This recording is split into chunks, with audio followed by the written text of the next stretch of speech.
그러니까 오늘은 피조세계의 창조 과정과 그의 성장 기간에 대해서 말씀을 드리도록 하겠습니다.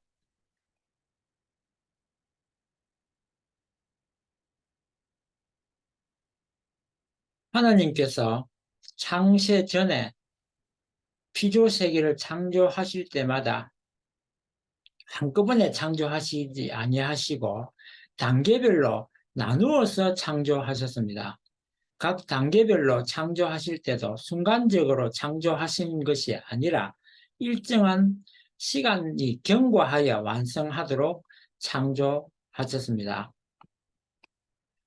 성경의 창세기의 기록을 보면 첫째 날에는 빛이 있으라 하나님이 빛과 어둠을 나누시고 빛을 낮이라 어둠을 밤이라 칭하셨다고 기록되어 있습니다. 둘째 날에는 궁창을 만드시고 궁창 아래의 물과 궁창 위의 물로 나뉘게 하셨으며 셋째 날에는 뭇을 땅이라 칭하시고 모인 물을 바다라 칭하시니라. 땅은 풀과 씨 맺는 채소와 각기 종류대로 씨 가진 열매 맺는 과목을 내라 하셨습니다. 넷째 날에는 하늘의 궁창에 광명이 있어 주야를 나뉘게 하라 하시고 큰 광명으로 낮을 주관하게 하시고 작은 광명으로 밤을 주관하게 하시며 또 별들을 만드시고 땅에 비추게 하시며 다섯째 날에는 큰 물고기와 물에서 번성하여 움직이는 모든 생물을 그 종류대로 날개 있는 모든 새를 그 종류대로 창조하시라고 기록되어 있습니다.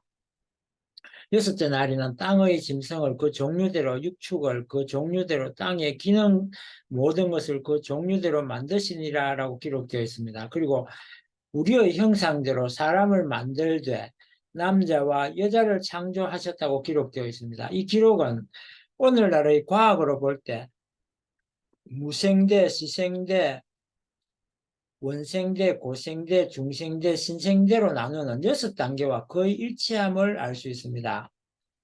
해와 달과 별이 가장 먼저 창조되었겠지만 아직 가스와 안개 등으로 가려워져 있어서 보이지 않았을 것입니다.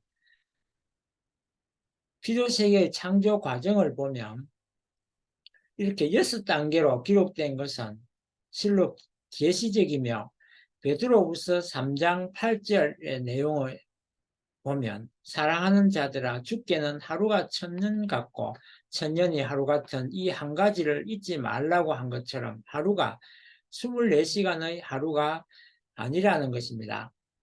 하나님께서 창조 과정에 6단계의 기간이라는 시간성을 두고 피조 세계를 창조하셨다는 의미가 담겨 있습니다.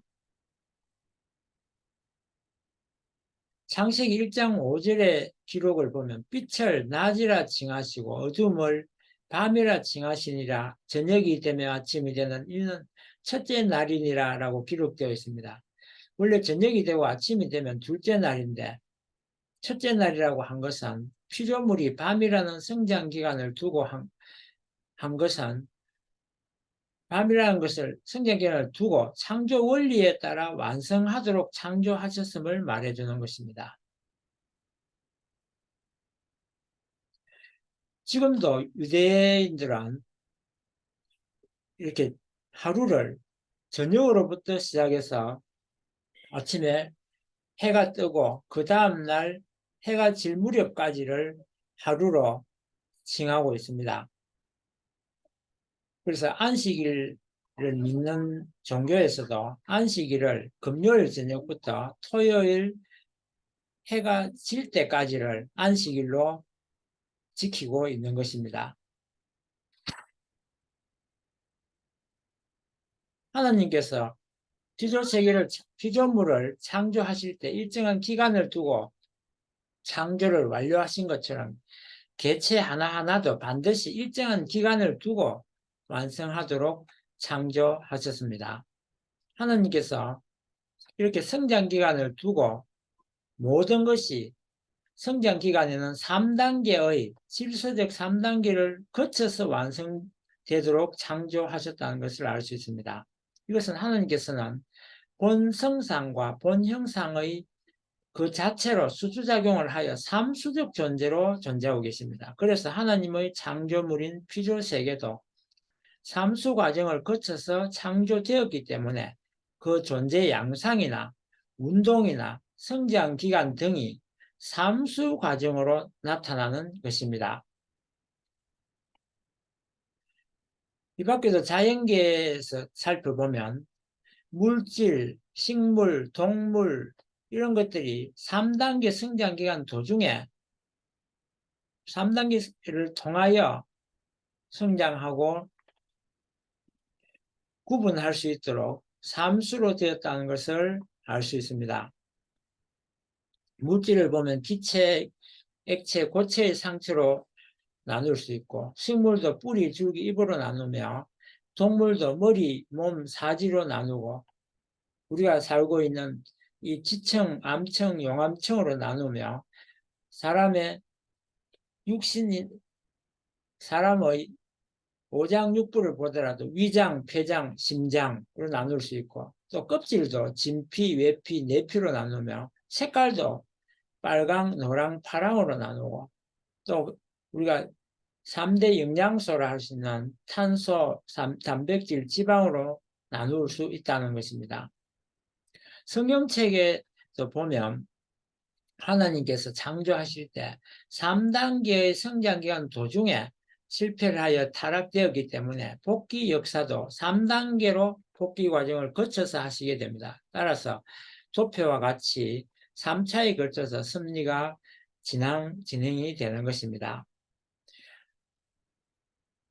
낙원 천국을 보면 천국에도 낙원에 가면 3층이 되어 있고 또 천사장도 3대 천사장이 있고 노아의 방주를 보더라도 3층이고 또 비둘기를 날아 보낼 때도 3차에 걸쳐서 날아 보냈으며 아브라함이 드린 삼재물이 있고 또 번제를 드리기 위한 3일 노정이 있으며 모세가 출애굽을 할 때도 3일간 했고 3일간의 어둠이 있었으며 3차에 걸쳐서 가나안 복귀가 되었고 요단강을 건널 때 3일이 걸렸고 예수님의 30년 노정이라든지 3년 공생애라든지 또 동방박사 3인 이렇게 3제물이라든지 3제자, 3대 시험, 3차 기도, 베드로의 3차 부인 등 어둠의 3시간 등 3차에 걸쳐서 수많은 섭리가 진행되었음을 알 수 있습니다.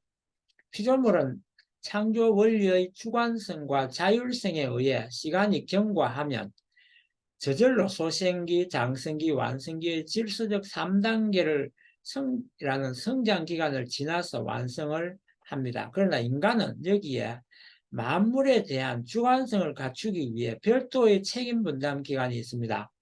그런데 인간이 장성기 완성급에서 타락을 하기 때문에 타락 인간이 성장 기간을 거쳐서 창조 목적을 완성할 때도 역시 소생기, 장성기, 완성기의 질서적 3단계를 거쳐서 완성해야 되는 것입니다. 피조물은 원리의 주관성과 자율성에 의해 시간이 경과하면 저절로 완성을 하지만 만물을 주관할 자격을 갖추어야 할 인간만 자기 자신은 누구의 간섭도 받지 않고 스스로 창조해야 하는 간접 주관권이라는 것이 있습니다. 이 기간 동안은 하나님도 간섭하실 수가 없고 그 결과만을 보고 주관하실 수 있기 때문에 원리 결과 주관권이라고도 합니다.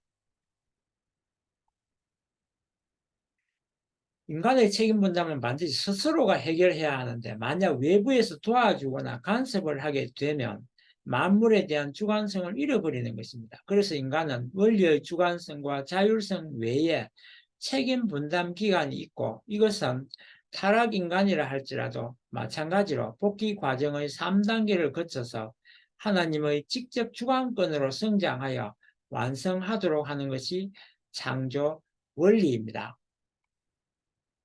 인간은 이렇게 주관성을 가지기 위해서 별도의 책임 분담을 가지고 스스로는 스스로가 창조하도록 되어 있다는 것입니다.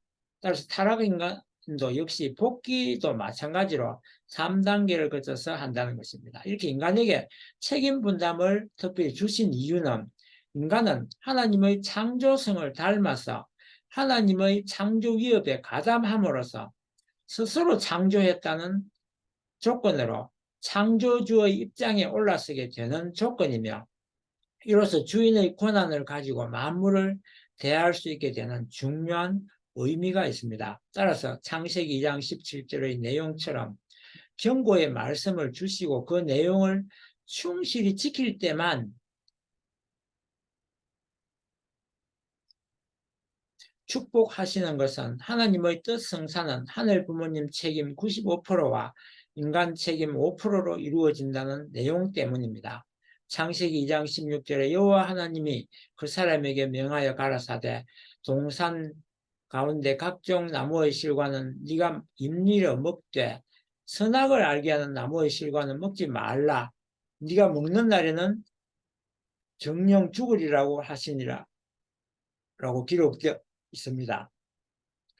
요한복음 3장 16절에도 하나님이 세상을 이처럼 사랑하사 독생자를 주셨으니 이는 저를 믿는 자마다 멸망치 않고 영생을 얻게 하려 하심이니라 라고 기록되어 있습니다. 에베소서 2장 8절에 보면 너희가 그 은혜로 인하여 믿음으로 말미암아 구원을 얻었나니 이것이 너희에게서 난 것이 아니요 하나님의 선물이라고 기록되어 있는 것입니다. 그리고 창조 원리에 의하면 인간이 간접 주관권을 승리하면 하나님의 직접 주관권에 들어가게 되는데, 하나님을 중심하고 주체와 대상이 수수작용을 하여 합성일체화를 이루면 하나님의 직접 주관을 받게 되어 선의 목적을 이루게 됩니다. 이것을 직접 주관권 또는 완성권이라고 합니다. 오늘은 여기까지 하고 마치도록 하겠습니다. 다음 시간에는 제6절 인간을 중심한 무형실체 세계와 유형실체 세계에 대해서 말씀드리도록 하겠습니다. 감사합니다.